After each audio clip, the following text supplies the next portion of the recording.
ঘন্টার মধ্যে সর্বোচ্চ সেবা দিয়ে থাকে।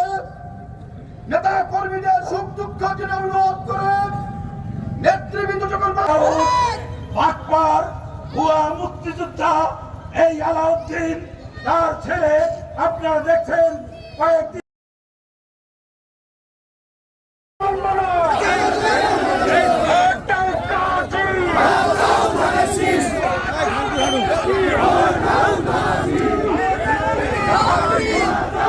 সাধারণ মানুষের আবেগ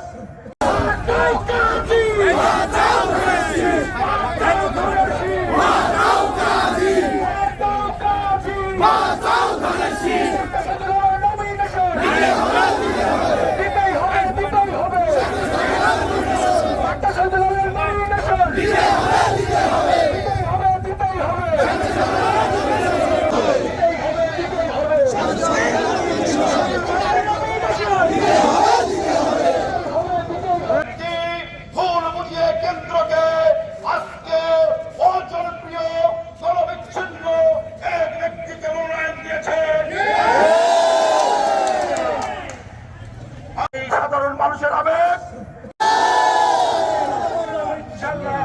আগামীকাল আমাদের নেতৃবৃন্দ যে ঘোষণা দেবে আপনারা সবাই আমাদের সাথে থাকবেন। যে রাত দিন 24 ঘন্টার মধ্যে সর্বোচ্চ সেবা দিয়ে থাকে। নেতা কর্মীদের সুখ দুঃখ জেনে অনুরোধ করে নেতৃবৃন্দ যখন আকবর ভুয়া মুক্তিযোদ্ধা এই আলাউদ্দিন তার ছেলে আপনারা দেখছেন কয়েকদিন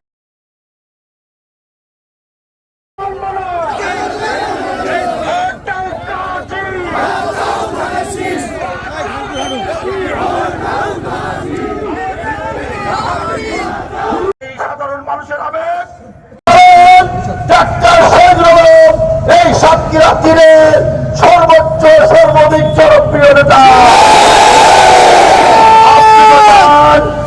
ত্যাগীদের মূল্যায়ন করতে আপনি কালীগঞ্জে খোঁজ নিয়ে দেখেন। আজকে সাতক্ষীরায় আপনি তদন্ত করে দেখেন যে সাতক্ষীরার জনমানুষের নেতা ডাক্তার শহীদুল আলম প্রিয় নেতা। আপনি 2018 সালে ডাক্তার শহীদুল আলমকে মনোনয়ন দিয়েছিলেন। সেই কষ্ট সেই গ্রেপ্তার আমরা বলতে পারি না। আপনার সেই দুর্দিনে দুঃসময়ে ডাক্তার শহীদুল আলম বিএনপির মনোনয়ন পেয়ে প্রতীক এই অত্যন্ত অঞ্চলে তিনি উদ্যান করেছিলেন। প্রিয় নেতা, আজকে কি কারণে কি ভুল তথ্যের ভিত্তিতে আজকে সেই সর্বোচ্চ জনপ্রিয় নেতা ডাক্তার শহীদুলকে মনোনয়ন বঞ্চিত করছেন আমরা জানি না। কিন্তু আমাদের কেন্দ্র যে সিদ্ধান্ত নিয়েছে আমরা তাদেরকে জানাতে চাই যে বর্তমান কাজী আলাউদ্দিন সাহেব তিনি যেদিন নির্বাচন করেন বহু সনাতন ধর্মের লোক বহু বিএনপির লোক তারা বলছেন আমরা ডাক্তার শহীদুল আলম ছাড়া কাউকে ভোট দেবো না। আমরা তো দীর্ঘ 16টি বছর মানুষের ইউনিয়নে পড়াইছি এবং তাদের সাথে মত বিনিময় করেছি। 1 বছর আমরা আজকে প্রত্যেকটা ইউনিয়নের নির্বাচনের ব্যাপারে গিয়েছি। তাদের একটাই দাবি যে আমাদের ডাক্তার শহীদুল আলম যদি নমিনেশন না পাই আমরা ভোট কেন্দ্রে যাবো না। হিন্দু চালিয়ে তাদের মনের অবস্থাকে দেখেন তাদের ভেতরে কি রক্ত ভরা হচ্ছে। আজকে ডাক্তার শহীদুল আলমকে নমিনেশন দিয়ে আপনি সাতক্ষীরা 3 আসনের মানুষের দাবি আপনি মেনে নেন।